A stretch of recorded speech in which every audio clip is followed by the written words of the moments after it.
Sign the divorce papers! On Christmas Eve, her husband walked up to her with divorce papers in his hand. She was 7 months pregnant with his twins. He didn't pull her aside. He didn't wait until they were alone. He handed them to her right there, in front of everyone who mattered. "Sign them," he said, his voice cold and commanding. "Preston, please," she whispered, her hands trembling over her belly. "Can we just talk about this somewhere private? Please." "There's nothing to talk about. Sign the papers and leave." The champagne kept flowing. The guests kept staring. And her best friend stood beside him, holding his hand, wearing the smile of a woman who'd already won. His mother watched from across the room, cold and satisfied, like she'd orchestrated the whole thing.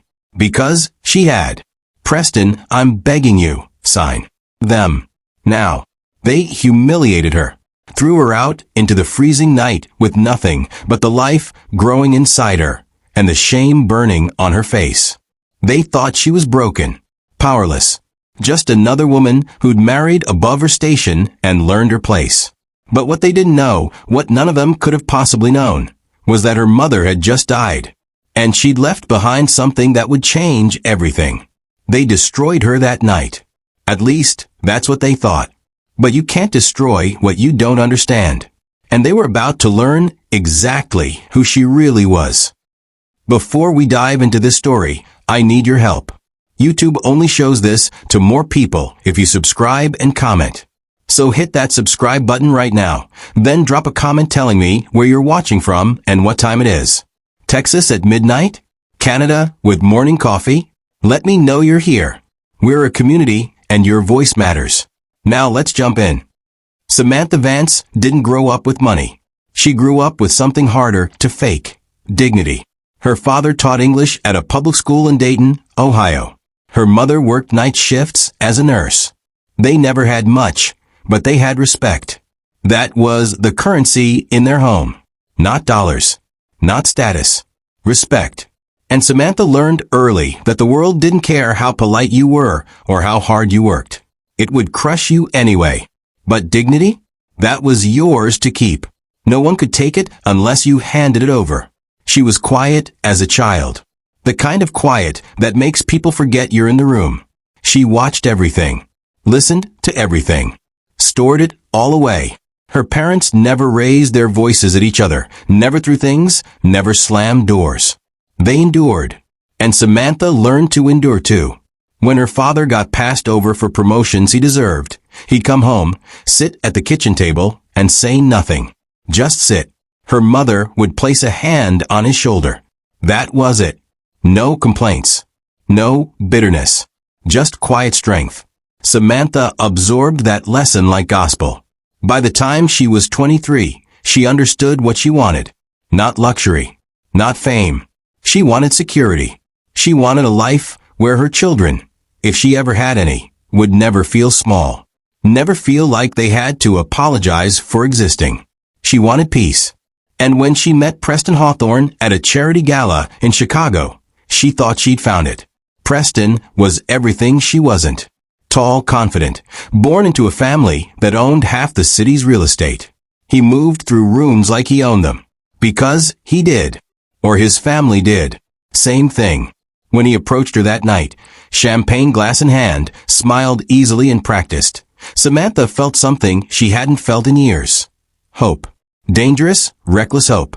"You don't look like you belong here," Preston said, leaning against the bar beside her. Samantha turned, startled. "Excuse me." "That's a compliment," he said, his smile widening. "Everyone here is pretending. You're not." She didn't know what to say to that. So she said nothing, just looked at him, studied him. He was handsome in that polished, catalog kind of way. Perfect teeth, perfect hair, an expensive suit that fit like it was sewn onto his body. But it was his voice that got her. Smooth, warm, like he genuinely cared what she had to say. "I'm Preston," he said, extending a hand. "Samantha. Tell me, Samantha, what brings someone like you to a place like this?" She hesitated. "A friend invited me. She works for one of the sponsors." "And you came alone?" "I did." "Brave," he said, tilting his head, studying her like she was a painting he was considering buying. Most people can't stand these things without someone to hide behind. I don't hide. No, he said softly, eyes narrowing just slightly. I don't think you do. They talked for an hour. Then 2. By the end of the night, Preston had her number. By the end of the month, they were dating. By the end of the year, he proposed. It happened fast. Too fast, maybe. But Samantha didn't question it. She wanted to believe. She needed to believe. Preston talked about futures. About stability. About a life where she'd never have to worry again. And God, she wanted that. She wanted it so badly it ached. You'll never be humiliated again, Preston whispered one night, holding her close in his penthouse overlooking Lake Michigan. I promise you that. She believed him. Fully. Completely. What she didn't know was that Preston's promises had expiration dates. The wedding was small, elegant, held at the Hawthorne estate, a sprawling mansion that looked like it had been ripped from a European postcard. Samantha walked down the aisle in a simple white dress, no veil, no train, nothing extravagant. She didn't need extravagance. She needed sincerity. Preston stood at the altar, smiling that same easy smile, and when he took her hand, she felt safe. For the first time in her life, she felt safe. But then she met Marjorie. Preston's mother stood at the reception, glass of wine in hand, watching Samantha with the kind of focus a hawk gives a mouse. She was elegant in that cold, untouchable way. Pearls at her neck, hair pulled back so tight it looked painful. When Samantha approached to introduce herself, Marjorie's smile was thin, surgical. So, Marjorie said, her voice smooth as glass, you're the girl who captured my son's heart. I hope so, Samantha replied, trying to match her warmth. Tell me, dear, where did you say your family was from? Dayton, Ohio. Ohio. Marjorie repeated it like it was a foreign word. And your parents? What do they do? My father's a teacher. My mother's a nurse. How noble, Marjorie said, her smile not moving. And do they own property? Investments. Samantha blinked, caught off guard. I'm sorry, just curious, Marjorie said, sipping her wine. It's important to know where people come from. Don't you think so? Samantha nodded slowly, uncertain. I suppose. Good, Marjorie said, patting her arm once, briefly, like touching something unclean. Welcome to the family. And just like that, she walked away. Samantha stood there, champagne glass trembling slightly in her hand, feeling something she couldn't name. Not yet. Not quite. But it was there. A cold, creeping dread. She glanced across the room at Preston, who was laughing with his groomsmen, oblivious. Or pretending to be. She couldn't tell which. And that maybe was the first real crack. The first moment she should have run. But she didn't. She stayed. Because she wanted to believe. And belief, once it takes root, is almost impossible to kill. By the time the reception ended, Marjorie Hawthorne had already made her first calculation.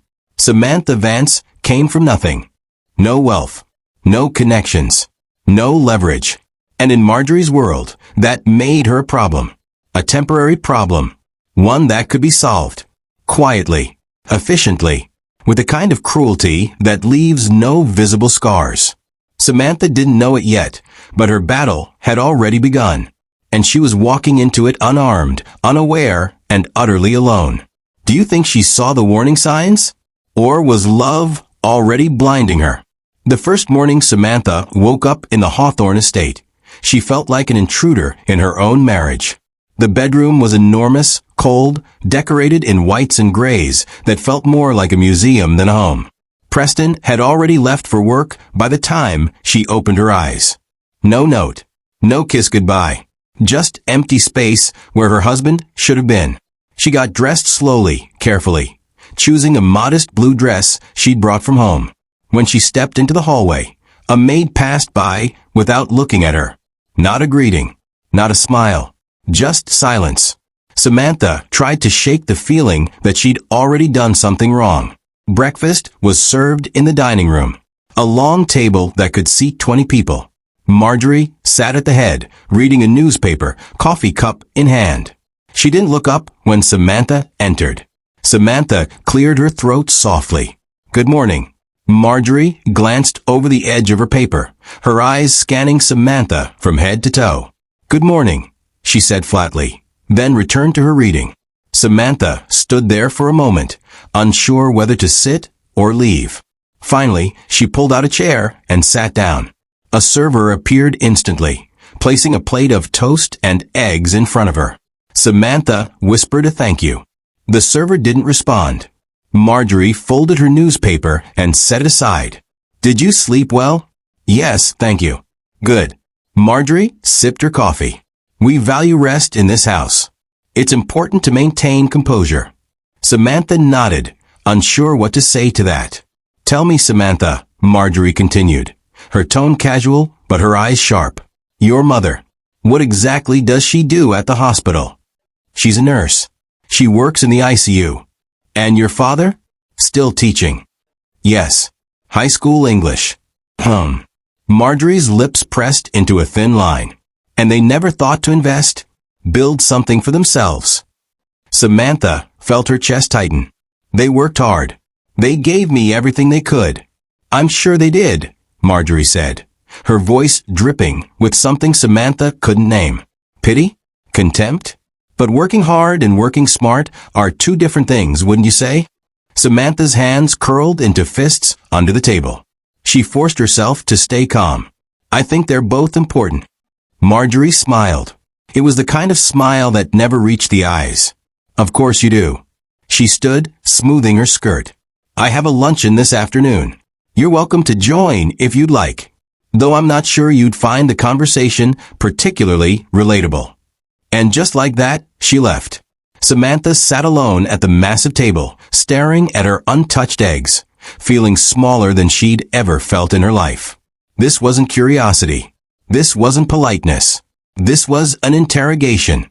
And she'd already failed. The days that followed were worse. Marjorie's questions became sharper, more pointed. "Do your parents own their home or rent? What kind of car does your father drive? Did you attend private school or public?" Each question felt like a scalpel, cutting away at Samantha's dignity piece by piece. And the worst part? Preston said nothing. He'd come home late, kiss her on the forehead, and ask how her day was. But when she tried to tell him about his mother's behavior, he'd wave it off. "She's just protective," he'd say. "Give her time." But time wasn't softening Marjorie. It was emboldening her. One afternoon, Samantha walked into the sitting room and found Marjorie with 3 other women, all dripping in diamonds and designer clothes. They were laughing about something when Samantha entered. The laughter stopped. "Oh," Marjorie said, glancing at Samantha like she'd just noticed a stain on the carpet. "Ladies, this is my daughter-in-law, Samantha." The women smiled politely, but their eyes told a different story. "Samantha, darling, why don't you join us?" Marjorie gestured to an empty chair. Samantha hesitated, then sat. "We were just discussing the art auction next month," one of the women said. "Are you familiar with contemporary art, Samantha?"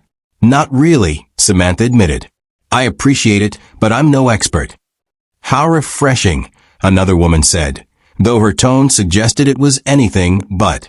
"Honesty is so rare these days." Marjorie leaned forward slightly. "Samantha's family is more grounded. Her father's a teacher. Very noble work." The way she said noble made it sound like an insult. The women exchanged glances. "A teacher," one of them repeated. "How wonderful. Public or private school?" "Public," Samantha said quietly. "Well," the woman said, sipping her tea. "That's certainly humble." The conversation moved on, but Samantha felt every word like a slap. She sat there, silent, as they talked about vacation homes and charity galas and people she'd never heard of. She was invisible. Worse than invisible. She was curious. A mistake Preston had made that they were all too polite to acknowledge directly. When the women finally left, Marjorie turned to Samantha with that same thin smile. "You handled that well," she said. "I wasn't sure you would." Samantha stood, her hands shaking. "What do you want from me?" Marjorie's smile didn't falter. "I want you to understand your place." That night, Samantha waited for Preston. When he finally came home, she confronted him. Your mother hates me. Preston sighed, loosening his tie. She doesn't hate you. Then what do you call it? She's cautious. She's protective of this family. You have to understand. We've had people try to take advantage of us before. I'm not taking advantage of you, Samantha said, her voice breaking. I love you. Preston pulled her close, his voice soft. I know you do. And I love you. Just give her time. She'll come around. But Samantha wasn't sure she believed him anymore. Because later that night, after Preston had fallen asleep, she heard voices downstairs. Curious, she crept to the top of the staircase and listened. It was Preston and Marjorie. She's not what we discussed, Marjorie said coldly. I know, Preston replied. But it's done now. Then we'll undo it. Quietly. Carefully. But she cannot stay. Samantha's breath caught. Mother, you'll do what's necessary, Marjorie interrupted.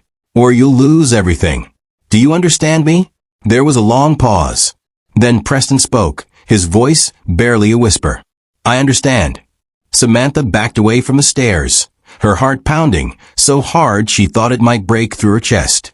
She stumbled back to the bedroom, climbed into bed beside her husband, and stared at the ceiling. This wasn't a marriage. This was a trap. And she'd walked into it willingly, blindly, believing in promises that were never meant to be kept. Preston stirred beside her, reaching for her hand in his sleep. She let him hold it. But inside, something had shifted. She wasn't just scared anymore. She was awake. And that, in the end, would be the most dangerous thing of all. Do you think she should have left that night? Or was she already in too deep? Samantha discovered she was pregnant on a Tuesday morning. She'd been feeling nauseous for days, exhausted in a way that sleep couldn't fix. When the test came back positive, she sat on the bathroom floor and cried. Not from fear, from hope. Dangerous, stupid hope. She thought maybe this would change things. Maybe a baby would soften Marjorie's cruelty. Maybe Preston would finally choose her over his mother. Maybe she'd finally belong. She was wrong about all of it. When she told Preston that evening, his face went blank. Not happy. Not excited. Just blank. Are you sure? He asked. I took 3 tests. I'm sure. He ran a hand through his hair, pacing the bedroom. Okay. We'll figure this out. Figure it out? Samantha's voice cracked. Preston, we're having a baby. Our baby. He stopped pacing and looked at her. Really looked at her. And for a moment, she saw something in his eyes that terrified her. Regret. I know, he said quietly. I need to tell my mother. Why does she need to know before we've even processed it ourselves? Because she does, Preston snapped. Then softer, because that's how things work in this family. Samantha told herself it would be fine. She told herself Marjorie would soften at the news of a grandchild. She told herself lies until she almost believed them. But when Preston told his mother the next day, Marjorie's reaction was surgical in its coldness. She called Samantha into her office, a room filled with dark wood and leather chairs that smelled like old money. Sit, Marjorie said, not looking up from the papers on her desk. Samantha sat. Marjorie finally glanced at her, pen still in hand. Preston tells me you're pregnant. Yes. How convenient. Samantha's stomach twisted. Excuse me. Convenient, Marjorie repeated, setting her pen down with deliberate precision. You marry into this family with nothing. No wealth. No connections. No value. And now, conveniently, you're pregnant. Tell me, Samantha, do you think I'm stupid? I don't, because I'm not, Marjorie continued, her voice calm, measured, lethal. I've seen women like you before. Women who trap men with pregnancies, thinking it will secure their place. But let me be very clear. A child doesn't change anything. If anything, it complicates things. Samantha's hands trembled in her lap. I didn't trap anyone. I love your son. Marjorie laughed. It was a cold, hollow sound. Love. How quaint. Love doesn't pay bills, Samantha. Love doesn't maintain legacies. And love certainly doesn't protect you from reality. The weeks that followed were a nightmare Samantha couldn't wake up from. Marjorie's cruelty intensified. She began making comments about Samantha's weight, her clothes, the way she walked. "You're carrying my grandchild," Marjorie said one morning at breakfast. "The least you could do is present yourself with some dignity." Preston said nothing. He never said anything anymore. And then Samantha found out she was having twins. 2 babies. 2 lives depending on her. She should have been overjoyed. Instead, she felt trapped. Because the same week she found out about the twins, Preston handed her a stack of papers. "What's this?" she asked. "Just some financial documents," he said casually. "Standard stuff. My mother's lawyer needs you to sign them." Samantha flipped through the pages. Words like post-nuptial agreement and asset protection jumped out at her. "Preston, what is this?" "It's nothing. Just protecting the family's interests." "Protecting them from what?" "From me." Preston's jaw tightened. "Don't make this harder than it needs to be. Just sign it. And if I don't..." He looked at her then, and she saw it again. That coldness. That distance. "Then we'll have a problem." Samantha signed the papers. Not because she wanted to, but because she had nowhere else to go. No money. No plan. And 2 babies growing inside her. She was trapped, and Marjorie knew it. But the worst betrayal was still coming. One afternoon, Samantha received a call from a hospital in Dayton. Her mother had collapsed at work. Heart failure. She needed surgery. Expensive surgery. Samantha's father was drowning in medical bills, begging for help. Samantha went to Preston immediately. "Please," she said, tears streaming down her face. "I know your family has resources. I'm not asking for me. I'm asking for my mother. She's dying." Preston looked uncomfortable. "I'll talk to my mother." "No. I'm talking to you. You're my husband. Please." He sighed, rubbing his temples. "Samantha, it's not that simple." "It is that simple. She needs help. We can help her." "We." Preston's voice turned sharp. "Samantha, this is my family's money, not ours." She stepped back like he'd slapped her. "What? You signed the agreement. You know how this works." "I signed that agreement because you told me it was nothing. I didn't know it meant I couldn't even ask for help when my mother was dying." Preston said nothing, just looked at her with that same blank expression. Samantha turned and walked away before she started screaming. She went to Marjorie next. Desperate. Humiliated. But desperate. "Please," Samantha begged, standing in Marjorie's office. "My mother is dying. She needs surgery. I'm not asking for charity. I'll pay you back. I'll do whatever you want. Just please help her." Marjorie didn't even look up from her desk. "Your mother's medical situation is not my concern. She's going to die. People die every day, Samantha. That's not my problem." Samantha felt something inside her break. Not crack. Break. "You're a monster." Marjorie finally looked up, her expression unreadable. "I'm a realist. And reality is this. Your mother is not my responsibility.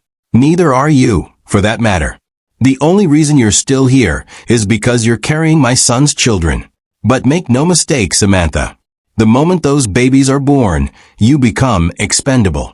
So I suggest you start thinking very carefully about your future." Samantha left that office knowing the truth. She was alone. Completely, utterly alone. Preston wouldn't help her. Marjorie wouldn't help her. And her mother was dying in a hospital bed 3 states away. But the cruelty didn't stop there. A week later, Samantha saw something that shattered what little hope she had left. She came home early from a doctor's appointment and heard laughter coming from the sitting room. She recognized Preston's voice. And then she heard another voice. Familiar. Warm. A voice that once made her feel safe. Naomi. Her best friend. The woman she'd known since childhood. The woman who'd held her hand at her father's funeral. The woman she trusted more than anyone. Samantha pushed the door open. Preston and Naomi were sitting close on the couch, too close, laughing at something on Preston's phone. They looked up, startled. "Samantha," Naomi said, standing quickly. "I didn't know you'd be home so soon." "Clearly," Samantha said, her voice hollow. Preston stood too, smoothing his shirt. "Naomi stopped by to drop off some documents for my mother." Documents, Samantha repeated. Right. Naomi smiled, but it didn't reach her eyes. I should go. I'll call you later, Sam. She kissed Samantha on the cheek as she left. Samantha stood frozen, watching her best friend walk away, knowing in her bones that something was wrong. Terribly, irreversibly wrong. That night, Samantha couldn't sleep. She lay beside Preston, staring at the ceiling, feeling her babies move inside her. She thought about her mother dying alone. She thought about Marjorie's cold eyes. She thought about Naomi's too bright smile. And she thought about Preston's blank face when she'd beg for help. She was surrounded by people, living in a mansion, married to a wealthy man. And she'd never felt more alone in her life. The next morning, she got a call. Her mother had passed away during the night. Samantha didn't cry. She couldn't. There were no tears left. She just sat there, holding her stomach, feeling her baby's kick, wondering what kind of world she was bringing them into. And then her phone buzzed. A text from Naomi. I'm so sorry about your mom. If you need anything, I'm here. Samantha stared at the message for a long time. Then she deleted it. Because she knew the truth now. Naomi wasn't there for her. No one was. And the nightmare she was living? It was only just beginning. Would you have stayed? Or would you have run while you still could? Christmas Eve arrived like an executioner dressed in glitter and gold. The Hawthorne estate was transformed into something out of a magazine.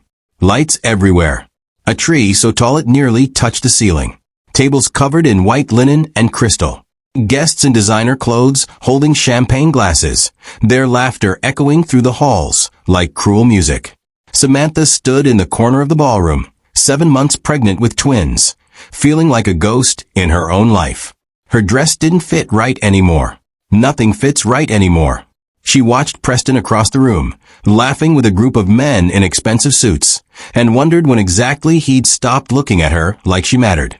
Marjorie swept past her without a glance, greeting guests with that practiced smile, the one that never reached her eyes.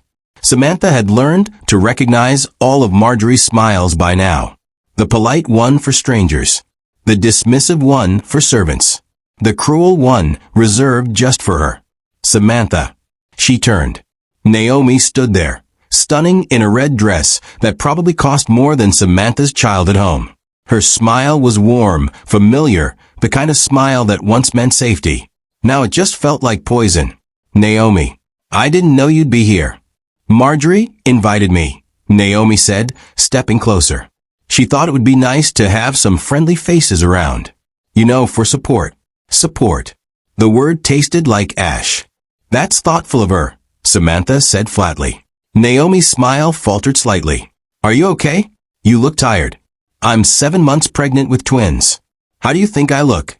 Naomi reached out to touch her arm, but Samantha pulled back. Something flickered across Naomi's face. Guilt? Satisfaction? Samantha couldn't tell anymore. I'm just worried about you, Naomi said softly. Are you? Samantha asked. Because you've been spending a lot of time here lately. A lot of time with Preston. Naomi's expression went blank. He's been helping me with some business matters. That's all. Right. Business. Naomi opened her mouth to respond, but Marjorie's voice cut through the room like a knife. Ladies and gentlemen, if I could have your attention, please. The room fell silent. Everyone turned toward Marjorie, who stood at the center of the ballroom like a queen addressing her subjects. Preston stood beside her, his face unreadable. Samantha's stomach twisted. Something was wrong. Very wrong. Thank you all for joining us on this special evening, Marjorie began, her voice smooth and practiced.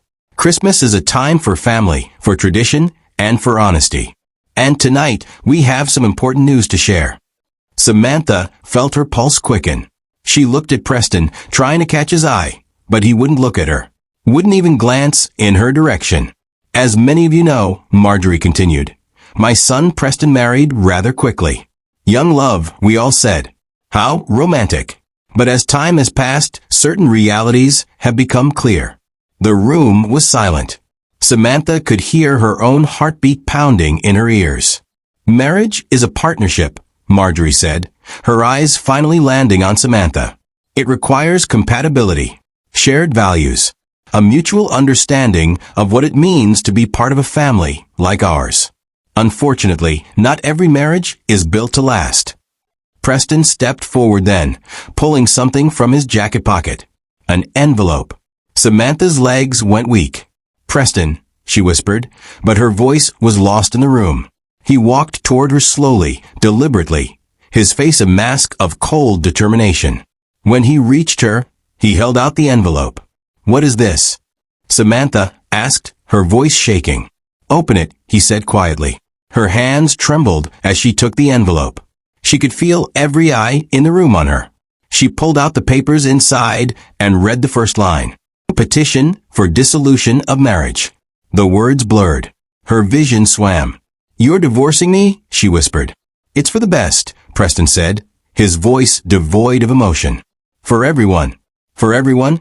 Samantha's voice broke. "I'm pregnant. I'm 7 months pregnant with your children. Our children. Which is why we're doing this now," Marjorie interjected, stepping forward. "Before things get more complicated." Samantha looked around the room, desperate for someone, anyone, to say something, to defend her. But they all just stared. Some looked uncomfortable. Others looked curious. Most looked entertained. This was a show. She was the show. "You can't do this," Samantha said, tears streaming down her face now. "You can't just throw me away like I'm nothing." "You signed the post-nuptial agreement," Preston said flatly. "You'll leave with nothing. That was the deal." "The deal?" Samantha's voice rose, raw and broken. "I didn't know what I was signing. You told me it was nothing. You lied to me." "I protected my family," Preston said coldly. "That's what I was supposed to do." And then Naomi stepped forward. Samantha watched in horror as Naomi walked to Preston's side, slipping her hand into his like it was the most natural thing in the world. "No," Samantha breathed.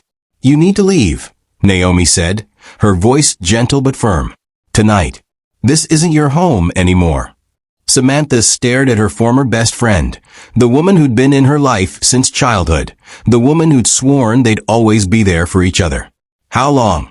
Samantha asked, her voice barely a whisper. Naomi tilted her head. "How long is it? How long have you been sleeping with my husband?" The room gasped. Naomi's expression didn't change. "Does it matter?"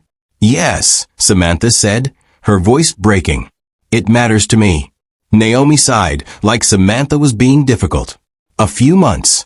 Maybe longer. I don't keep track." Samantha felt something inside her shatter. Not break. Shatter. Into a million pieces that could never be put back together. "Why?" she whispered. Naomi smiled then. That same warm smile. "Because I could. Because he wanted someone who understood his world. Someone who belonged. And you never did, Sam. You were always just pretending." Marjorie clapped her hands once, sharp and final. "Security will escort you out. You have 1 hour to pack your things. Anything you leave behind will be disposed of." Samantha looked at Preston one last time. "You promised me," she said, her voice hollow. "You promised I'd never be humiliated again." He said nothing, just looked at her with those blank eyes. And that was somehow worse than anything he could have said.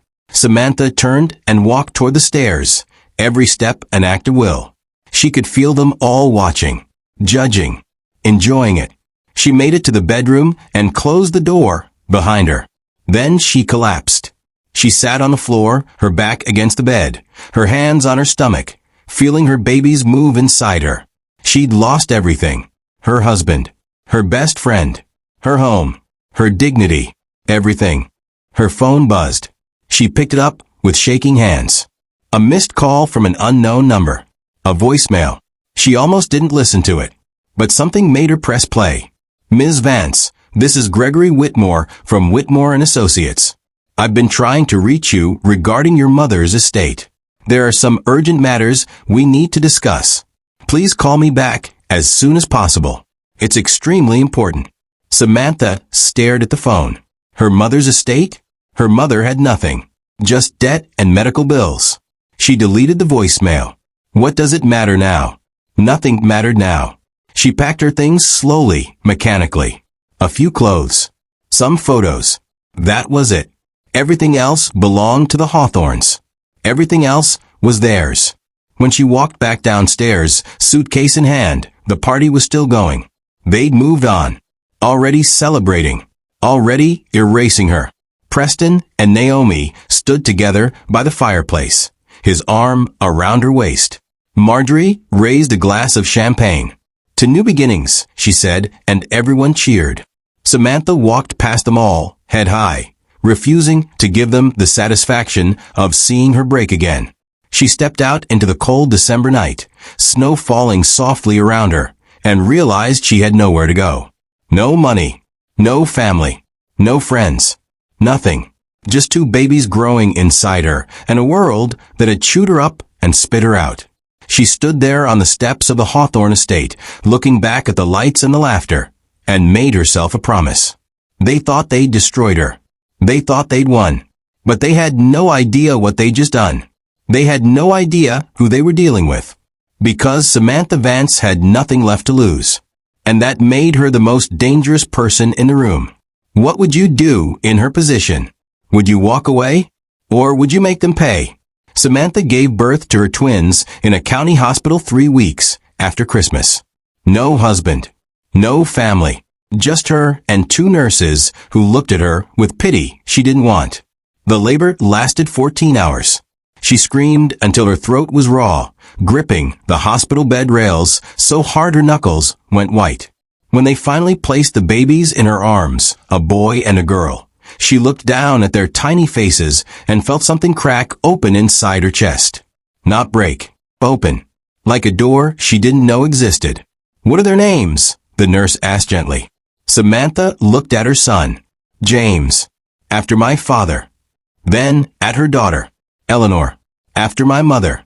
The nurse smiled. Beautiful names. Samantha didn't respond. She just held her children and made them a silent promise. They would never feel small, never feel powerless, never feel the way she'd felt standing on those steps in the snow. Whatever it took, whatever she had to become, they would be safe. She stayed in the hospital for 2 days. When they discharged her, she had nowhere to go. She'd been living in a shelter for unwed mothers, a cramped room with thin walls where you could hear everyone's pain through the plaster. She went back there with her twins, carrying them in car seats a social worker had donated. The other women looked at her with sympathy and curiosity. She avoided their eyes. Sympathy felt like another word for defeat. That night, lying on a narrow bed with her babies sleeping beside her, Samantha's phone rang. Unknown number. She almost didn't answer, but something made her pick up. "Hello. Ms. Vance? This is Gregory Whitmore. I've been trying to reach you for weeks." Samantha sat up slowly. "I'm sorry, who?" "Gregory Whitmore. I'm the attorney handling your mother's estate. We really need to meet. As soon as possible." "My mother didn't have an estate," Samantha said flatly. "She died in debt." There was a pause. Then, "Ms. Vance, I think you should come to my office. There are things you need to know. Things your mother wanted kept private until certain conditions were met." "What conditions?" "I can't discuss this over the phone. Please. It's urgent." Samantha met Gregory Whitmore 3 days later in a glass office building downtown. She'd borrowed clothes from the shelter, found a neighbor to watch the twins, and taken 2 buses to get there. Gregory was in his 60s, gray hair, kind eyes, the type of lawyer who looked like he'd seen everything and still managed to believe in people. He stood when she entered, extending his hand. "Ms. Vance, thank you for coming." She shook his hand, wary. "You said this was about my mother." "It is. Please sit." She sat. Gregory opened a folder on his desk, thick with documents. "Your mother, Eleanor Vance, came to see me 15 years ago. She wanted to establish a trust. A very specific trust, with very specific conditions." Samantha frowned. "I don't understand. My mother was a nurse. She didn't have money for trusts." "Your mother," Gregory said carefully, "was more than a nurse. Much more." He slid a document across the desk. Samantha picked it up, scanning the words. Her eyes caught on a number. $50 million. She looked up, confused. "This is a mistake." "It's not," Gregory said gently. Your mother built a business empire over 30 years. Real estate, investments, pharmaceutical patents. She did it quietly, under a different name, protecting herself and you from people who might exploit that wealth. Samantha's hands started shaking. That's impossible. I would have known. She didn't want you to know. Not yet. She believed wealth corrupted people, making them targets. She wanted you to live a normal life, find love for the right reasons, build character through struggle. She watched you from a distance, monitored your life through me, and waited. Waited for what? For you to get divorced. Samantha stared at him. What? Gregory leaned forward. The trust had one condition. The inheritance could only be released after you were officially divorced. Your mother was brilliant, Ms. Vance.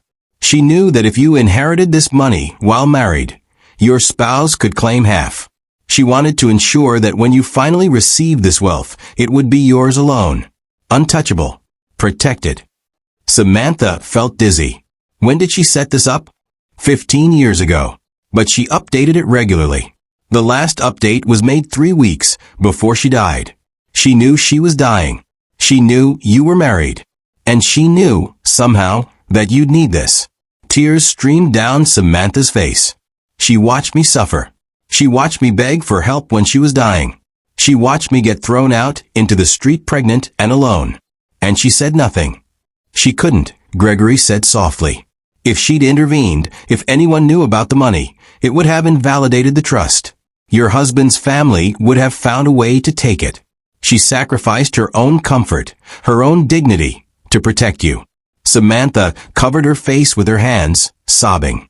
Not from sadness, from rage, from relief, from the overwhelming weight of understanding that her mother had loved her more than she'd ever known.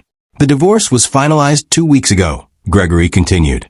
Which means, as of now, you are the sole beneficiary of the Eleanor Vance Trust. $50 million. Tax-free. Yours. Samantha lowered her hands. I don't want it. Gregory blinked. I'm sorry. I don't want it, she repeated, her voice steady now. Not yet. Ms. Vance, this money could change your life. You're living in a shelter with newborn twins. You have no income, no support. I know what I have, Samantha interrupted. And I know what I need to do. She looked at Gregory, and he saw something in her eyes that made him sit back. Something cold. Something calculating. I want you to keep this quiet. No one can know. Not yet. Can you do that? Of course. Attorney-client privilege. Good. Samantha stood. I need you to help me with something else. I need to disappear. New identity. New name. New life. Can you arrange that? Gregory hesitated. That's complicated. And expensive. I'll pay you back. With interest. But I need this done quickly and quietly. He studied her for a long moment. Then nodded. I'll make some calls. Samantha left that office a different woman than the one who'd entered. She wasn't Samantha Vance anymore. Not really. Samantha Vance had been destroyed on Christmas Eve. What walked out of Gregory Whitmore's office was something new, something patient, something dangerous. Over the next 6 months, Samantha rebuilt herself piece by piece. Gregory helped her establish a new identity. Samantha Clark. Simple. Forgettable. She moved into a modest apartment in a quiet neighborhood. Found a job working remotely as a financial consultant, using skills she taught herself during sleepless nights with the twins. She lived carefully, frugally. No luxury. No excess. Just survival and strategy. But in the background, quietly, methodically, she began investing. Small stakes at first. Tech startups. Real estate ventures. Companies with connections to the Hawthorne Empire. She studied Preston's family business like a general studying enemy territory. She learned their vulnerabilities, their secrets, their sins. And she waited. Meanwhile, Preston and Naomi announced their engagement. Marjorie threw a lavish party. The society pages praised their union. Perfect couple. Perfect family. Perfect life. They'd forgotten about Samantha completely. Or thought they had. But Samantha hadn't forgotten them. Every night, after putting the twins to bed, she'd sit at her kitchen table with her laptop and her mother's files, mapping out every connection, every transaction, every lie the Hawthorns had built their empire on. She found shell companies Marjorie used to hide assets, tax evasion schemes spanning decades, bribes to city officials, falsified contracts. The Hawthorne family wasn't just wealthy. They were criminals. Elegant criminals in expensive suits, but criminals nonetheless. And Samantha was going to prove it. One night, James woke up crying. Samantha went to his crib, picked him up, held him close. "Shoo," she whispered. "It's okay. Mama's here." He quieted, his tiny hand gripping her finger. Eleanor stirred in the next crib, but didn't wake. Samantha stood there in the darkness, holding her son, and thought about the woman she used to be. The woman who believed in love and promises and fairy tales. That woman was dead. And in her place stood someone who understood the world's true language. Power. Strategy. Patience. "They think they won," she whispered to James.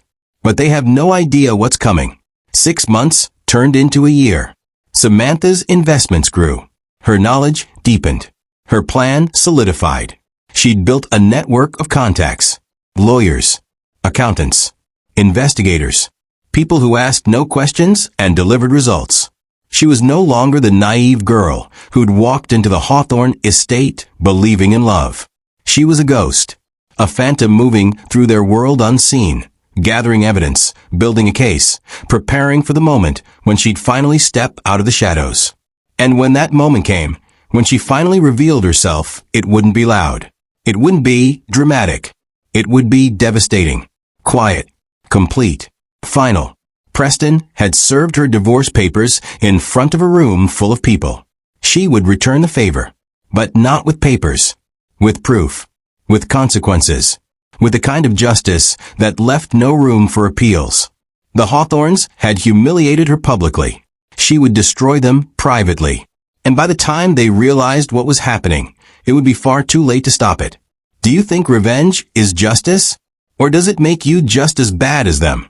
18 months after that Christmas Eve, Samantha Clark sat in a coffee shop across from the Hawthorne building, watching Preston through the window. He looked older, tired. The confidence he'd worn like armor seemed thinner now, more forced. She sipped her coffee slowly, hidden behind sunglasses and a different haircut, completely invisible to the man who'd once promised her the world. Her phone buzzed. A text from Gregory. The acquisition went through. You now own 30% of Hillcrest Properties. Samantha smiled.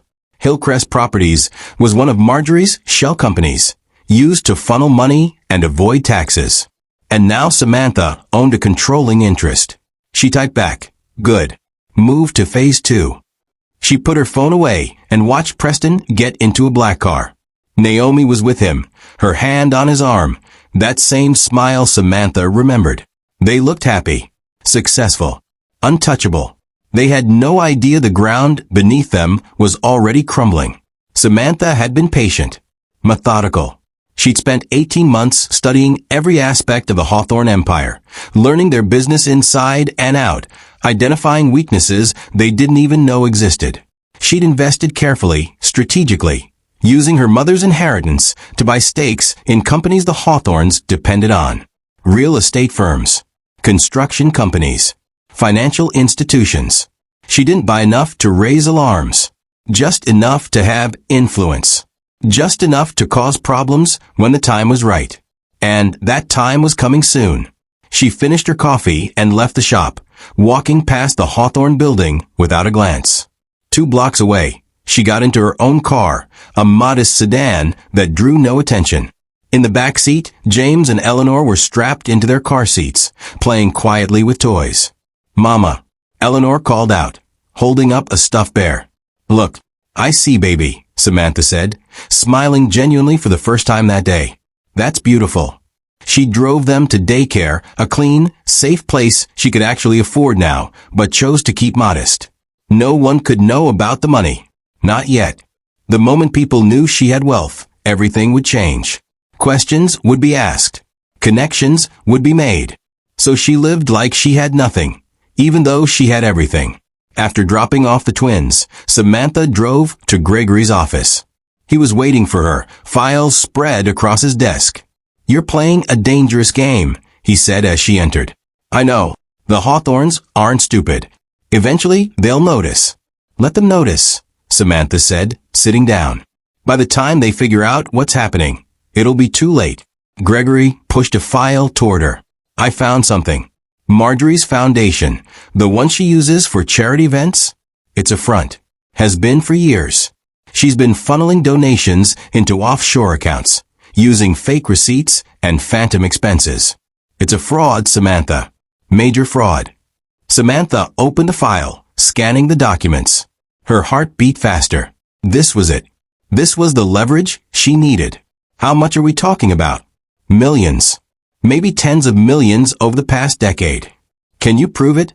With the right resources? Yes. But it'll take time. And it'll be expensive. Samantha closed the file. "Do it. Whatever it costs. I want every detail documented, every transaction traced, every lie exposed." Gregory leaned back in his chair. "What's your endgame here, Samantha? Revenge? Justice? What?" She met his eyes. "I want them to feel what I felt. Powerless. Humiliated. Alone. I want them to lose everything and realize too late that they destroyed the one person who could have saved them." That night, Samantha received an unexpected call. Unknown number. She almost didn't answer, but something made her pick up. "Hello. Samantha." The voice was familiar. Too familiar. She froze. "Who is this?" "It's Preston." Her grip tightened on the phone. "How did you get this number?" "I have my ways," he said, his voice cautious. "I need to talk to you. We have nothing to talk about. It's about the twins. I want to see them." Samantha's blood went cold. "No. Samantha, please. I know I hurt you. I know I was wrong. But they're my children too. I have rights." "Rights." Samantha's voice turned to ice. "You gave up your rights when you threw me out. When you humiliated me in front of everyone. When you chose your mother and your mistress over your family." "I made a mistake," Preston said quietly. "I see that now. I was weak. I let my mother control me. But I want to fix this. I want to be in their lives." Samantha laughed. It was a cold, hollow sound. "You want to fix this? You can't fix this, Preston. You broke something that can't be repaired. Please, just let me see them. Once. That's all I'm asking." "Why now? Why after 18 months?" There was a pause. "Then, because Naomi's pregnant. And it's made me realize what I lost. What I threw away." Samantha felt a surge of rage, so intense she had to close her eyes and breathe. "Congratulations," she said flatly. "I hope you're better to that child than you were to mine." "Samantha," she hung up. Threw the phone across the room. It hit the wall and shattered. She stood there, shaking, fighting the urge to scream. How dare he?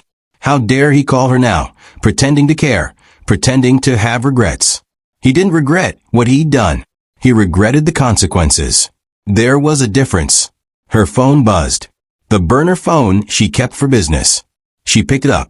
A text from one of her investigators. "Found something big. Call me." She called. "What is it?" "Preston's been embezzling from his own company. Small amounts at first, but it's gotten bigger. He's in debt.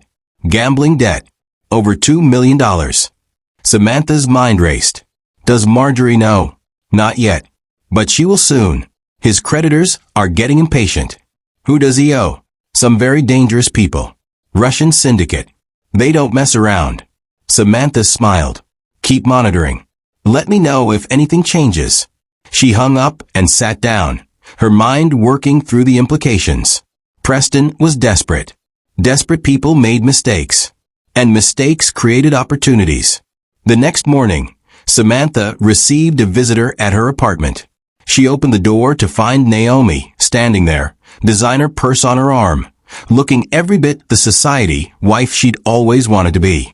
"Hello, Sam," Naomi said. Samantha didn't move. "How did you find me?"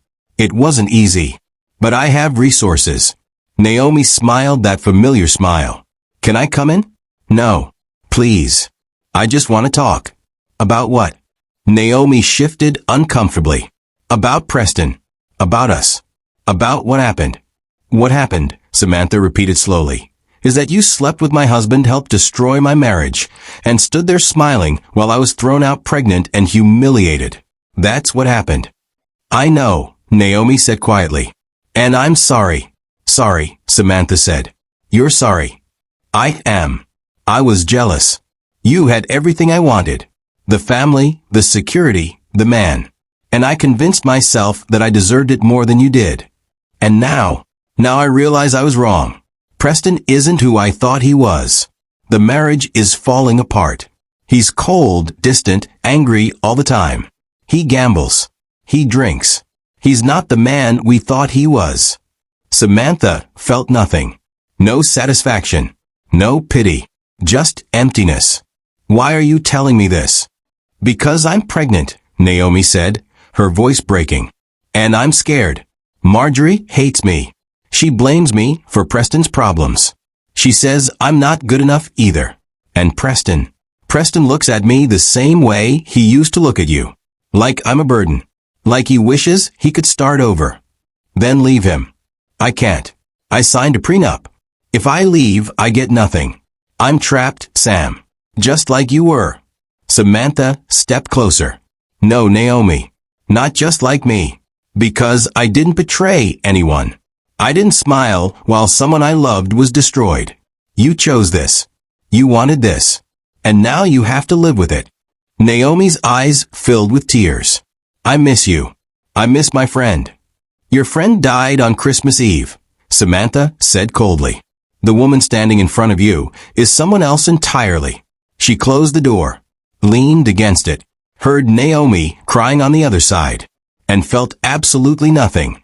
That night, as she tucked James and Eleanor into bed, Samantha kissed their foreheads and whispered the same promise she'd made the day they were born. You'll never be powerless, never be small, never be anything less than everything. Over the next 3 months, Samantha's plan accelerated. She acquired more stakes in Hawthorne-connected businesses. She gathered more evidence of Marjorie's fraud. She documented Preston's embezzlement, his gambling debts, his connections to dangerous people. And she waited. Because the best revenge wasn't loud. It wasn't dramatic. It was inevitable. It was the slow, creeping realization that everything you built, everything you took for granted, was built on sand. And when the tide came in, there was nothing you could do to stop it. Samantha had been that tide once. Gentle, hopeful, easy to ignore. But Preston and Marjorie had forgotten something important about tides. They always come back. And when they do, they don't just wash things away. They reshape entire coastlines. The Hawthorns had reshaped Samantha's life once. Now she was going to return the favor. And, unlike them, she wouldn't leave any survivors. 2 years after Christmas Eve, Samantha sat in a boardroom she technically owned, but no one knew about. The men around the table were discussing a real estate deal worth $40 million. A deal that would make or break several companies tied to the Hawthorne empire. They had no idea the quiet woman taking notes in the corner controlled the outcome. She'd positioned herself as an assistant to one of the investors, invisible, forgettable, exactly where she needed to be. The Hawthorne offer is strong, one man said, adjusting his tie. $20 million up front, the rest over 5 years. It's safe. Safe doesn't mean smart, another countered. We have better offers. Faster money. Less risk. Samantha kept writing, her face neutral, but inside she was calculating. If they accepted the Hawthorne offer, Preston's company would stabilize. Marjorie would have breathing room. That couldn't happen. Not yet. What about the Clark Industries offer? Someone asked. Samantha's pen paused for just a fraction of a second. Clark Industries. Her shell company. The one no one could trace back to her. It's aggressive, the first man said. $25 million. All cash, immediate closing. But we don't know much about them. We know enough, Samantha said quietly. Everyone turned to look at her. She kept her eyes on her notes. Clark Industries has a clean record, solid financing, no legal issues. The Hawthorne offer might be safe, but it ties you up for 5 years. Clark gives you liquidity now. In this market, that matters. The room went quiet. One of the senior partners leaned forward. And you know how?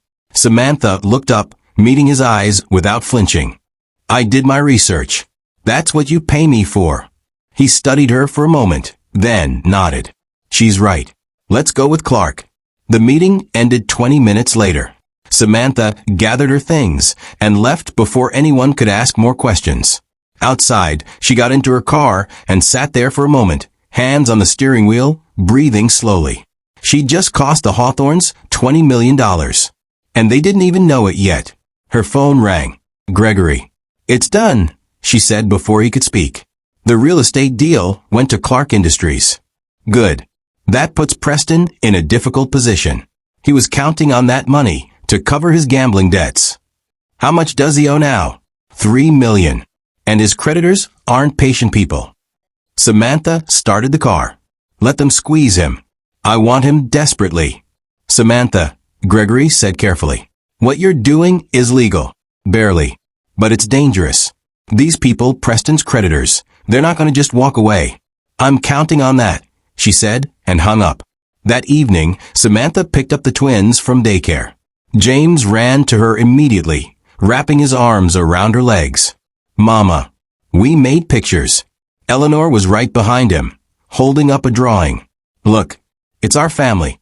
Samantha took the drawing, her chest tightening. 3 stick figures. Her and the twins. No one else. It's perfect, baby, she said, kissing Eleanor's head. Can we get ice cream? James asked hopefully. Samantha smiled. Yes, we can get ice cream. They went to a small shop near their apartment, nothing fancy. Just a neighborhood place with good flavors and sticky tables. The twins got chocolate. Samantha got nothing. She just watched them eat, their faces covered in chocolate, laughing about something only they understood. This was why she was doing all of it. Not for revenge. Not for justice.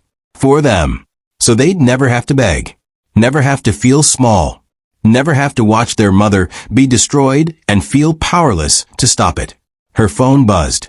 A message from one of her investigators.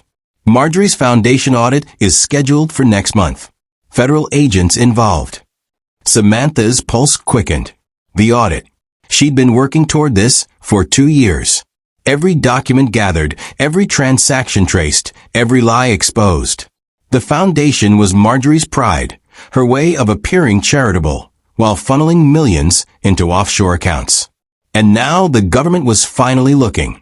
Mama, you're not eating, Eleanor said, pulling Samantha back to the present. I'm not hungry, sweetheart. I'm just happy watching you. James grinned, chocolate on his chin. You're silly, Mama. Maybe I am, she said softly. That night, after putting the twins to bed, Samantha sat at her kitchen table with her laptop. She opened the encrypted files containing everything she'd gathered on the Hawthorns. Bank records, emails, recorded conversations, photographs. 2 years of work, 2 years of patience, 2 years of becoming someone she barely recognized. Her mother had left her $50 million. But more than that, she'd left her a lesson. Wealth wasn't power. Information was power. Strategy was power. Patience was power. And Samantha had mastered all 3. She clicked on a folder labeled Marjorie Foundation Fraud. Inside were dozens of documents showing fake donors, inflated expenses, and money transfers to accounts in the Cayman Islands. The evidence was irrefutable. Marjorie had been stealing from her own charity for over a decade. Another folder. Preston, embezzlement and gambling. Wire transfers from company accounts to his personal accounts. Casino receipts. Messages from loan sharks threatening violence if he didn't pay. Preston wasn't just a bad husband. He was a criminal drowning in debt. A third folder. Naomi complicity. This one was smaller, but damning. Emails between Naomi and Marjorie discussing how to handle the Samantha situation. Text messages between Naomi and Preston that proved the affair started months before the divorce. Even a recorded phone call where Naomi laughed about Samantha being too naive to see what was happening. Samantha closed the laptop and leaned back in her chair. She could release everything tomorrow. Send it to the authorities, the press, every news outlet in the country. The Hawthorns would be destroyed within a week. But that would be too quick. Too easy. They wouldn't suffer. They wouldn't understand. And Samantha needed them to understand. She needed them to feel every ounce of pain they'd inflicted on her, multiplied, concentrated, delivered with surgical precision. So she waited. And while she waited, she tightened the noose. Her phone rang. Unknown number. She almost didn't answer. But something told her to pick up. Hello. Ms. Clark. A man's voice. Professional. Cold. Yes. My name is Dmitry Volkov. I believe you know who I am. Samantha's blood ran cold. Volkov. One of Preston's creditors. Russian mob. Dangerous didn't begin to cover it. I don't know what you're talking about. Please, Ms. Clark. Or should I say, Ms. Vance? Let's not insult each other's intelligence. Samantha's mind raced. How did he know? How did he find her? What do you want? I want to meet you. Discuss a mutual problem. I don't have any problems. But Preston Hawthorne does.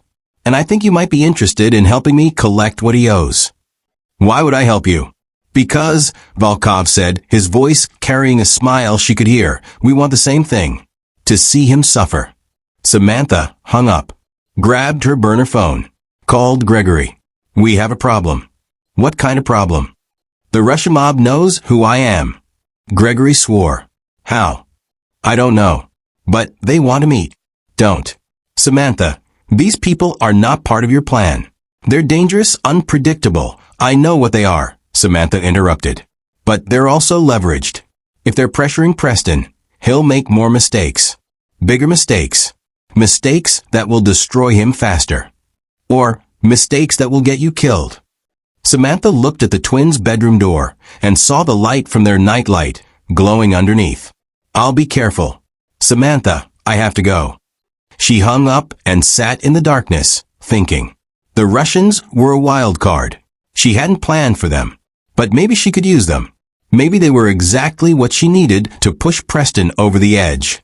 Her mother's voice echoed in her memory. Something she'd said years ago when Samantha was young. Baby, when life gives you chaos, don't run from it. Use it. Turn it into a weapon. The best plans aren't the ones that avoid trouble. They're the ones that turn trouble into opportunity. Samantha had thought she understood that lesson. Now she knew she'd barely scratched the surface. 3 days later, Samantha met Dmitry Volkov in a quiet restaurant downtown. He was exactly what she expected. Expensive suit. Cold eyes. The kind of man who'd seen every angle and trusted none of them. Ms. Vance, he said, standing as she approached. Thank you for coming. I'm not here to help you, Samantha said, sitting down. I'm here to make sure you stay away from my children. Your children are of no interest to me. Their father, however, is... He owes you money. I understand that. But that's between you and him. Volkov smiled. Actually, it involves you. Preston has been telling people he can pay his debts. That he has access to resources he didn't have before. He mentioned your name. Samantha's jaw tightened. I have nothing to do with Preston. Perhaps. But he seems to think differently. He says you inherited money. A lot of money. And that if he can reconcile with you, he can access it. Understanding crashed over Samantha like a wave. That's why Preston called. That's why he suddenly wanted to see the twins. Not because he cared. Because he was desperate. Because he needed her money to save himself.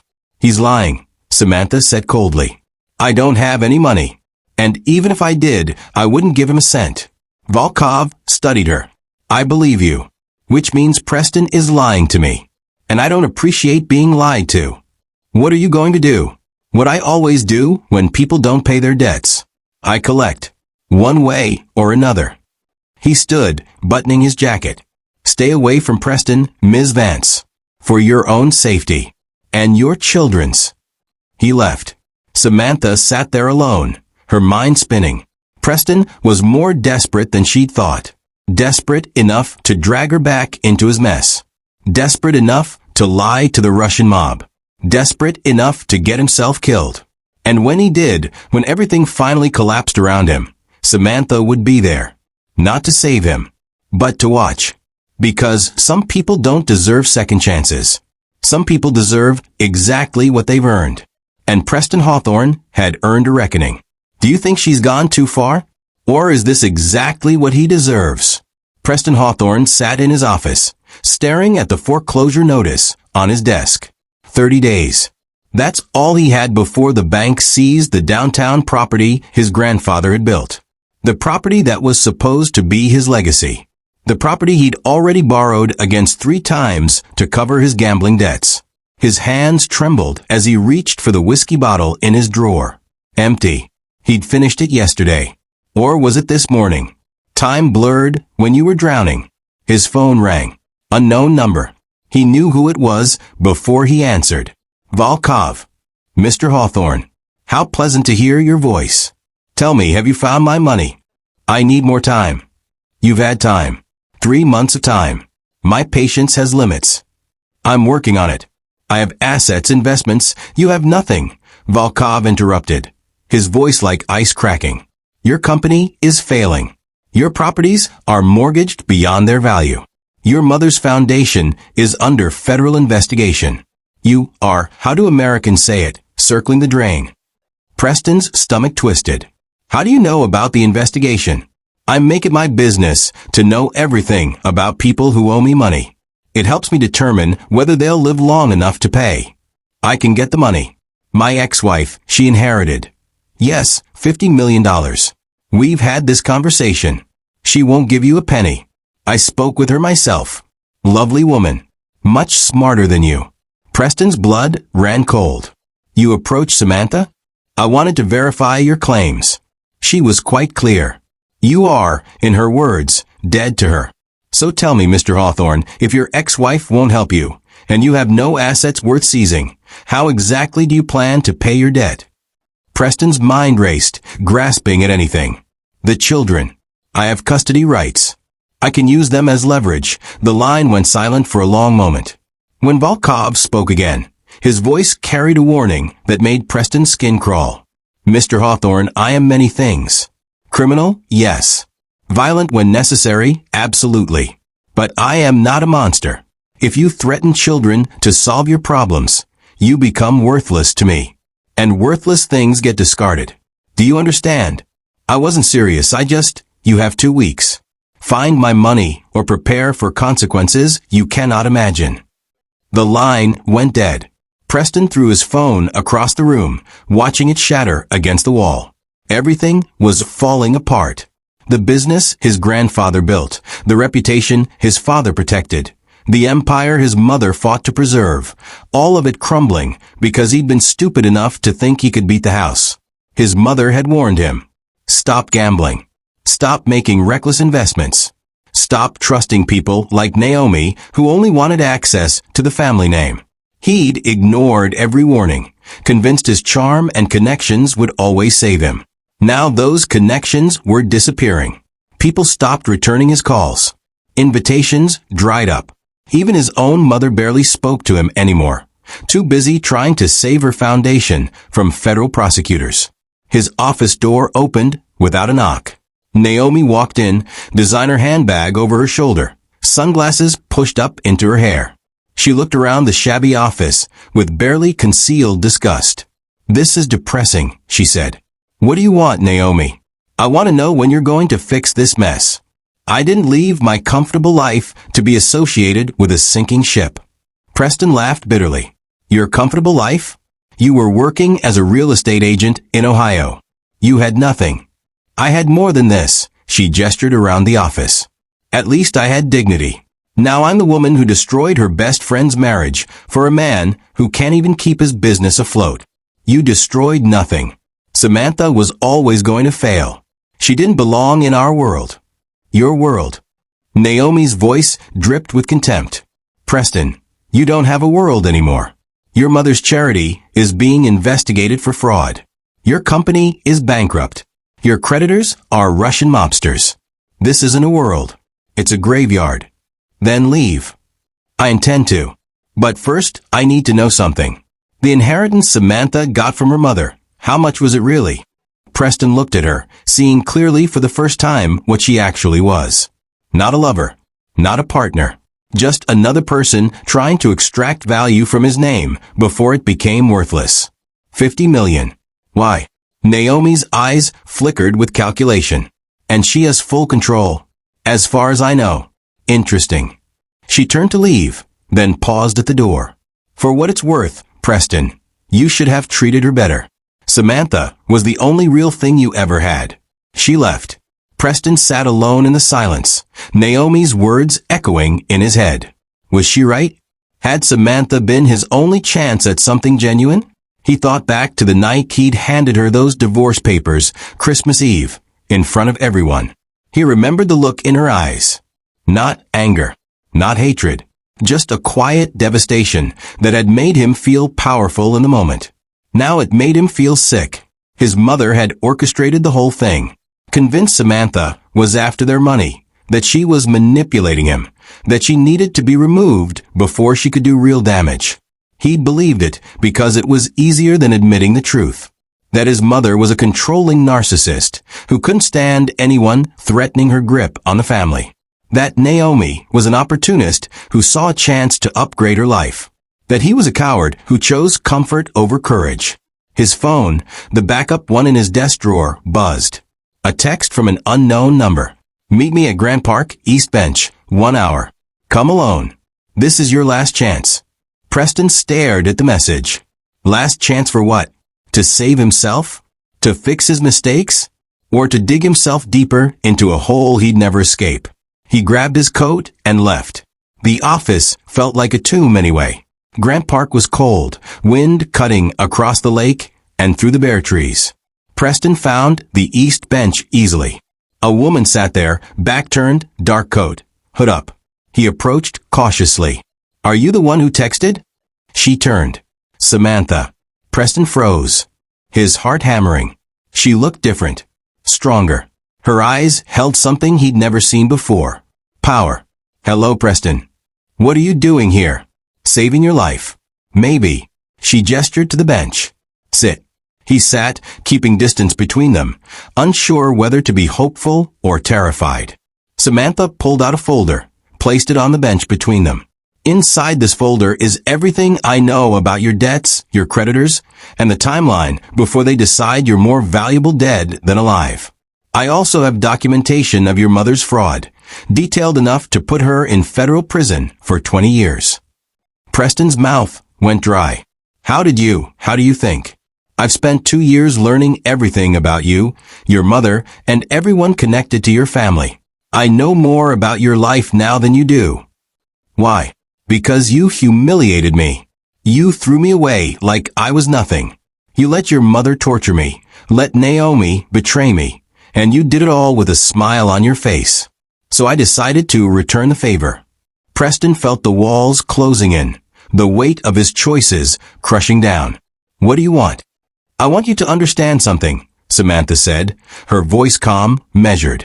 The Russian mob isn't your biggest problem. I am. Because they just want money. I want justice. Samantha, please, I was wrong. I know I was wrong. Her laugh was cold. Preston, you weren't wrong. You were evil. There's a difference. Wrong is a mistake.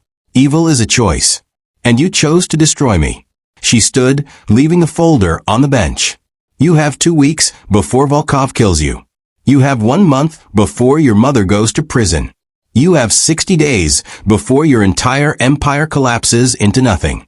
And the only person who could save you is the woman you destroyed on Christmas Eve in front of everyone who mattered. Preston looked up at her, tears stinging his eyes. Can you? Save me. Samantha smiled, and it was the saddest thing Preston had ever seen. No, Preston. I can't. Because some things, once broken, can never be fixed. You made sure of that. She walked away, disappearing into the Chicago wind, leaving Preston alone on a frozen bench with a folder full of his sins. He opened it with shaking hands. Page after page of evidence. Transactions, recordings, photographs. Everything that would destroy him and his mother completely. And at the bottom, a handwritten note in Samantha's precise script. You taught me that mercy is weakness. Thank you for the lesson. Preston sat there as the sun set, the folder heavy in his hands, understanding finally, horribly, that he'd created his own destroyer. And she was just getting started.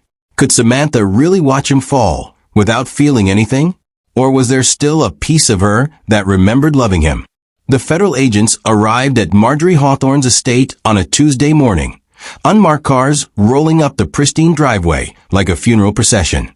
Marjorie watched from her window, teacup frozen halfway to her lips, as 12 agents in navy jackets emerged carrying boxes and warrants.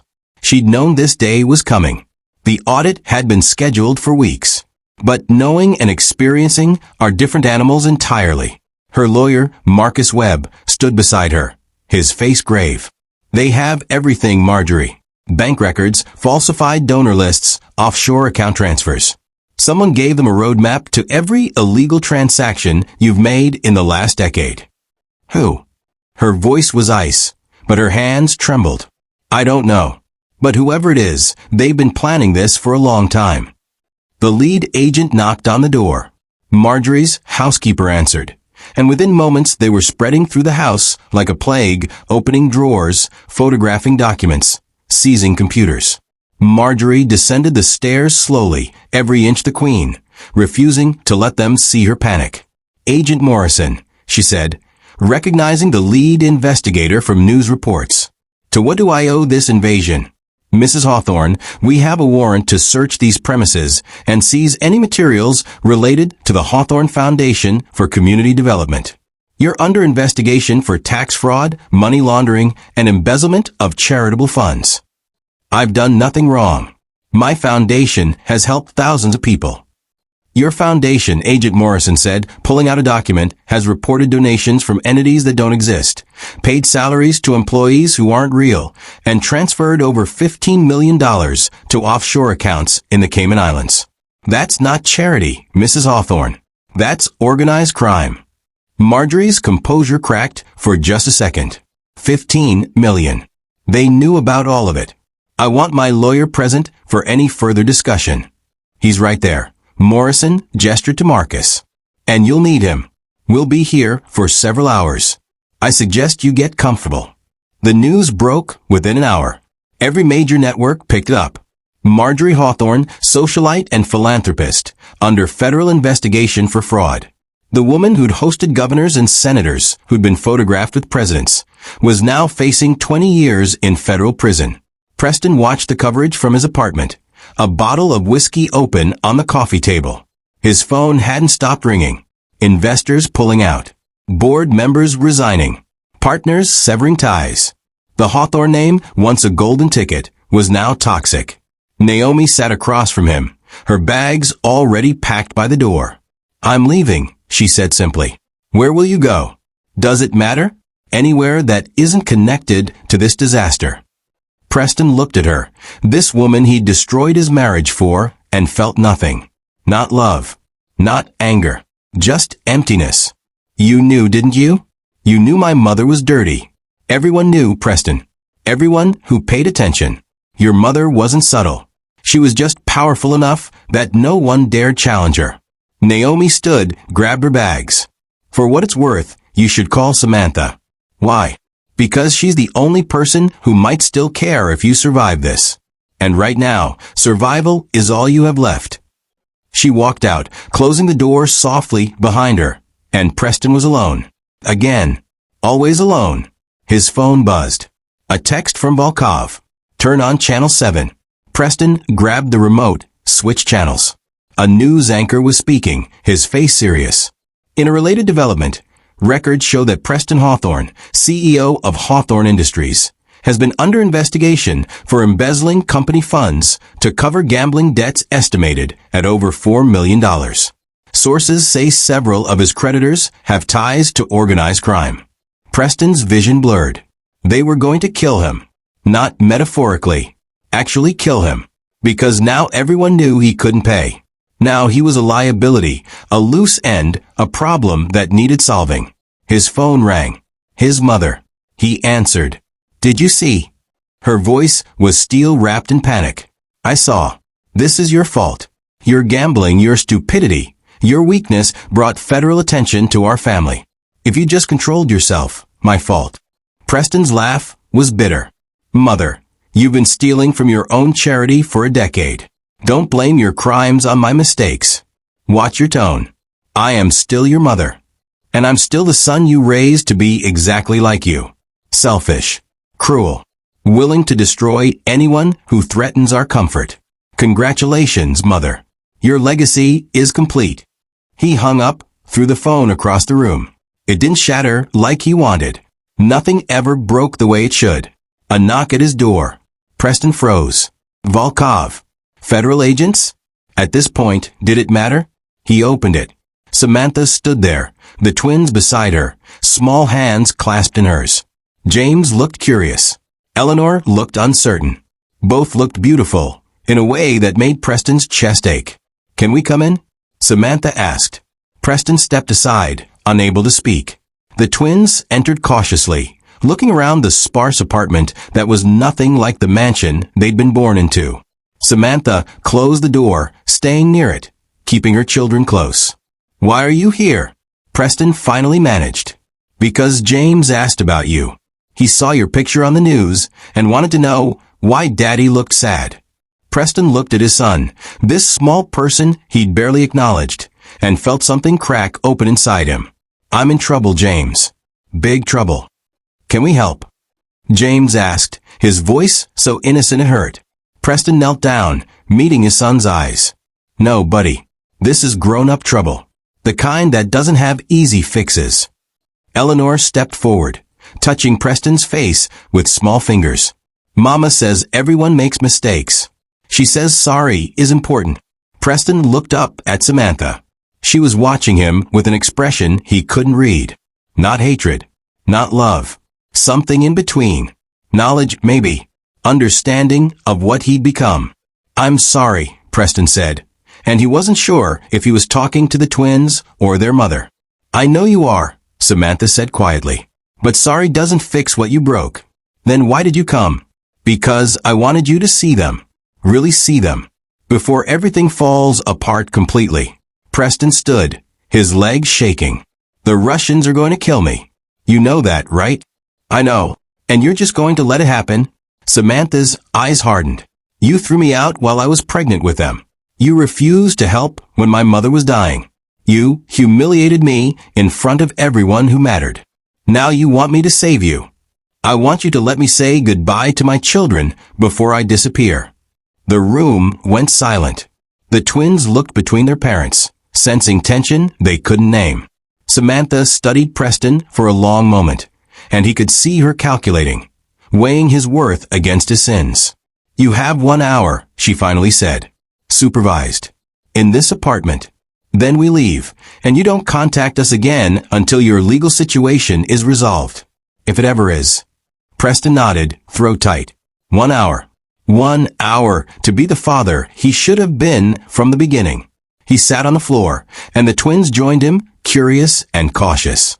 He told them stories about his own childhood, about his grandfather who built the first Hawthorne building, about his father who expanded the empire. He edited out the greed, the corruption, the cruelty that came with that success. For 1 hour, he gave them a version of their family history that wasn't poisoned. James asked questions. Eleanor drew pictures. And Samantha watched from the doorway, her face unreadable, her presence a reminder of everything Preston had destroyed chasing things that didn't matter. When the hour ended, Samantha called the twins. They hugged Preston, quick and uncertain, then ran to their mother. Say goodbye to Daddy, Samantha said gently. Bye, Daddy, they chorused.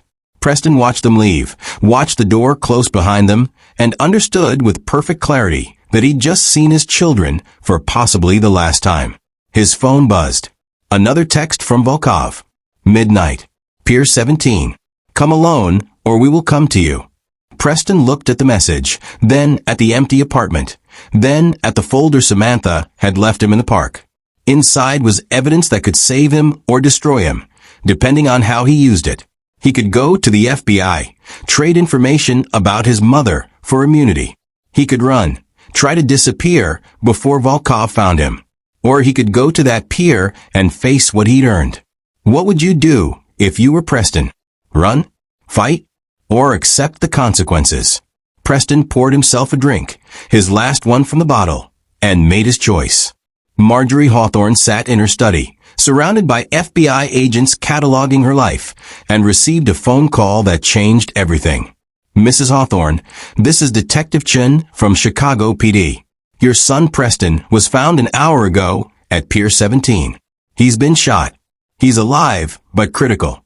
You need to come to Northwestern Memorial immediately. The phone slipped from Marjorie's hand. Agent Morrison looked up from the files he was examining. Ma'am, are you all right? Marjorie couldn't speak, couldn't breathe. Her son, her only child, shot, possibly dying, because of debts she'd ignored, problems she'd dismissed, a life she'd helped ruin. I need to go to the hospital, she whispered. Morrison nodded. We'll escort you. But Mrs. Hawthorne, this investigation continues. Hospital or not? Marjorie stood on shaking legs, and for the first time in her life, she understood that power meant nothing when the people you loved were bleeding out in the dark. Would Preston survive? And if he did, what would be left of the man he used to be? Northwestern Memorial Hospital smelled like antiseptic and desperation. Marjorie Hawthorne sat in the ICU waiting room, FBI agent stationed discreetly nearby, her hands folded in her lap like she was praying. She wasn't. Prayer required humility, and Marjorie had spent 60 years building walls against that particular weakness. Preston had survived surgery. 3 bullets removed from his chest and abdomen. The doctors said he was lucky. Marjorie didn't feel lucky. She felt something she hadn't experienced in decades. Fear. Not of prison or public humiliation or financial ruin. Fear of losing the only person who carried her blood, despite how thoroughly she'd poisoned him. The surgical doors opened. A doctor emerged, mask pulled down, exhaustion written across his face. Mrs. Hawthorne, your son is stable. Critical, but stable. The next 48 hours will tell us if there's permanent damage. Can I see him? 10 minutes. He's sedated, but you can sit with him. Marjorie stood, her legs unsteady, and followed the doctor through sterile hallways to a room filled with machines that beeped and hummed, keeping Preston tethered to life. He looked small in the hospital bed, tubes running from his arms, monitors tracking every struggling heartbeat. Marjorie sat beside him, and for the first time since he was a child, she took his hand. I'm sorry, she whispered, though he couldn't hear. I'm sorry I made you into this. I'm sorry I taught you that power mattered more than people. I'm sorry I turned you into me. Preston's fingers twitched, whether in response or random nerve firing, Marjorie couldn't tell. She stayed until a nurse gently told her time was up, and she returned to the waiting room where Agent Morrison was reviewing documents. Mrs. Hawthorne, we need to continue our conversation about the foundation. My son was just shot. I understand. But justice doesn't pause for personal tragedy. You're facing serious charges. Cooperation now could reduce your sentence significantly. Marjorie looked at him, this young man with his pressed suit and earnest face, and realized he had no idea what real power looked like. Not money or influence. Real power was watching your legacy bleed out and understanding you'd built it all on sand. I'll cooperate, she said quietly. I'll give you everything. Names, accounts, transactions. All of it. Morrison blinked, surprised. Why the sudden change? Because my son is dying, and if he survives, I want him to inherit something other than my mistakes. She spent the next 6 hours in a conference room, dictating every crime she'd committed, every law she'd broken, every person she'd manipulated. The agents recorded it all, their faces carefully neutral, as one of Chicago's most powerful women dismantled her own empire, brick by brick. 3 days later, Samantha received a call from an unknown number. She almost didn't answer. The twins were at preschool. She was reviewing investment reports in her small apartment, tracking the continued collapse of Hawthorne Industries. Every news cycle brought fresh revelations. Every revelation drove the stock lower. It was working exactly as she planned, yet she felt no satisfaction. Only exhaustion. Hello. Ms. Vance, this is Detective Chen, Chicago PD. I'm calling about Preston Hawthorne. Samantha's pulse quickened. What about him? He's awake. And he's asking for you. Why would I visit him? Because he says he has information about who orchestrated his shooting. But he'll only talk to you. Samantha closed her laptop, her mind racing. Preston wanted to talk. After everything, after all the destruction, he wanted her there. Was this manipulation? Desperation? Or something else? I'll come, she said. But I'm bringing my lawyer. Understood. Room 437. Visiting hours end at 8. Samantha called Gregory immediately. Preston's awake. He wants to see me. Absolutely not. It's a trap. A trap? Gregory. He's in a hospital bed with 3 bullet holes. What could he possibly do? Use sympathy to manipulate you. Samantha, you've spent 2 years building toward his destruction. Don't let guilt derail everything now. I'm not feeling guilty. I'm feeling curious. Curiosity is just guilt with better marketing. Samantha smiled despite herself. I'll be careful. Meet me there in an hour. She hung up and sat quietly, thinking about the last time she'd seen Preston, watching him say goodbye to children he barely knew. He'd looked broken then, hollowed out, a shell of the confident man who'd handed her divorce papers on Christmas Eve. Was that real? Or another performance in a lifetime of performances? Northwestern Memorial was busy, nurses and doctors moving with purposeful urgency through hallways that all looked identical.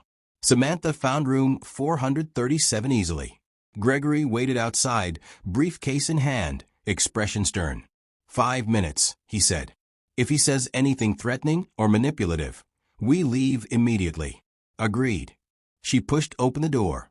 Preston lay propped up in bed, his face pale, dark circles under his eyes, but conscious and watching.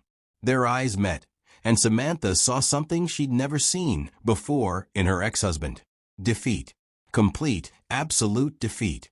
You came, Preston said, his voice rough. Detective Chun said you had information. I do. But first, I need to say something. Samantha stayed near the door, arms crossed. I'm listening. I deserve this. Every bullet, every consequence, every piece of suffering. I deserved all of it. I know. Preston laughed, then winced at the pain. No forgiveness? No platitudes about everyone deserving second chances. You had your second chance, Preston. And your third and fourth and fifth. You chose to waste them all. Fair. He adjusted his position, grimacing. The shooting wasn't Volkov. Samantha's eyebrows rose. What? Volkov didn't shoot me. His guys found me at the pier, roughed me up, took what money I had, then left. They said I wasn't worth the bullet. Someone else shot me. 3 times. Professional. Execution style. If they'd wanted me dead, I would be. They wanted me suffering. Who? I don't know. But I think you do. Samantha's mind spun through possibilities. You think I arranged this? Did you? The question hung in the air between them, heavy with implication. Samantha could lie, could deny, could walk away and let him wonder forever. Instead, she told the truth. No. I wanted you destroyed, Preston. Financially, socially, professionally. But I didn't want you dead. Dead men don't suffer long enough. Preston nodded slowly. That's what I thought. Which means someone else wants me gone. Someone who benefits from both of us being out of the picture. Understanding crashed through Samantha like cold water. Naomi. She knew about my debts. She knew about my mother's fraud. She knew about your inheritance. And she's been positioning herself for months to take over what's left of the Hawthorne connections. Gregory stepped into the room. That's speculation. You have no proof. I have this, Preston said, gesturing to his phone on the bedside table. Recordings. Conversations between Naomi and my mother. Plans to frame both Samantha and me, take control of my mother's remaining assets, and disappear before the FBI could connect her to the foundation fraud. Samantha picked up the phone, scrolled through files. Hours of recordings, emails, text messages, a complete blueprint of betrayal within betrayal. "Why are you giving me this?" she asked.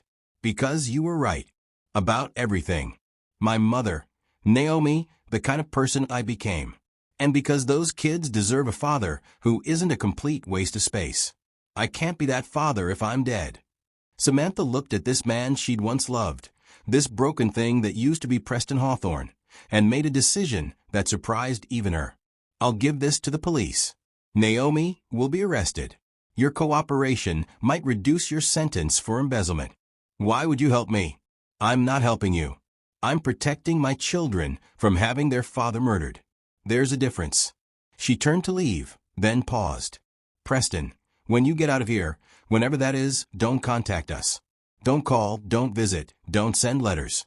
You stay away from James and Eleanor until you're actually someone worth knowing. Understood?" Preston nodded, tears sliding down his cheeks. "Understood." Samantha and Gregory left the hospital, evidence in hand, and went straight to Detective Chen.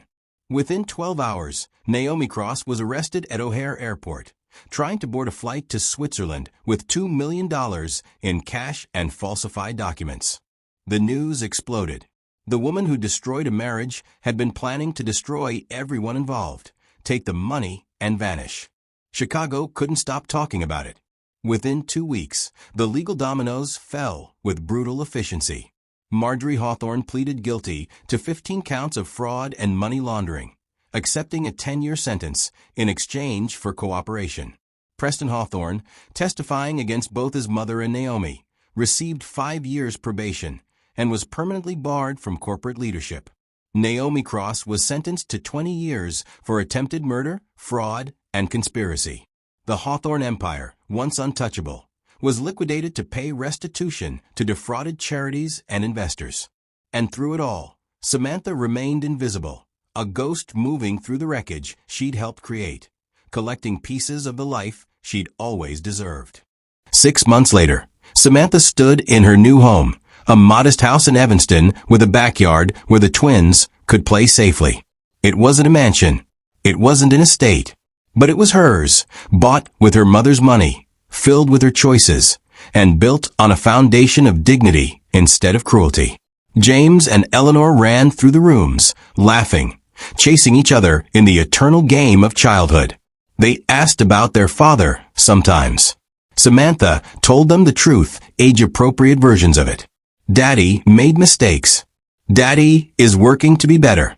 Maybe someday he will be." Gregory visited often, bringing paperwork and friendship, helping her manage the $50 million she'd inherited and invested wisely. She'd used some to pay off her mother's medical debts, donated generously to real charities, and set the rest aside for her children's futures. She didn't need revenge anymore. The Hawthornes had destroyed themselves. She'd simply held up a mirror and let them see what they'd become. One evening, as she tucked the twins into bed, Eleanor asked, "Mama, are you happy now?" Samantha thought about it. About everything she'd lost and everything she'd gained. About the woman she'd been and the woman she'd become. About pain and power and the price of both. "Yes, baby," she said, kissing Eleanor's forehead. "I'm happy now." And for the first time in 3 years, it wasn't a lie. The Hawthorne name faded from headlines, replaced by newer scandals, fresher tragedies. But for those who remembered, it remained warning. Dignity, once destroyed, can be rebuilt. Justice, once delayed, will find its moment. And the quiet ones, the ones you dismiss and discard, they're the ones who'll reshape your world while you're too busy celebrating to notice. Samantha Vance had learned that lesson the hardest way possible. And she'd made sure the Hawthornes learned it too. Was this justice? Or was this revenge with a cleaner conscience? Maybe there's no difference when the scales finally balance. Thanks for watching. If you enjoyed the story, make sure to subscribe to the channel and drop a comment telling us the part of the story you enjoyed most.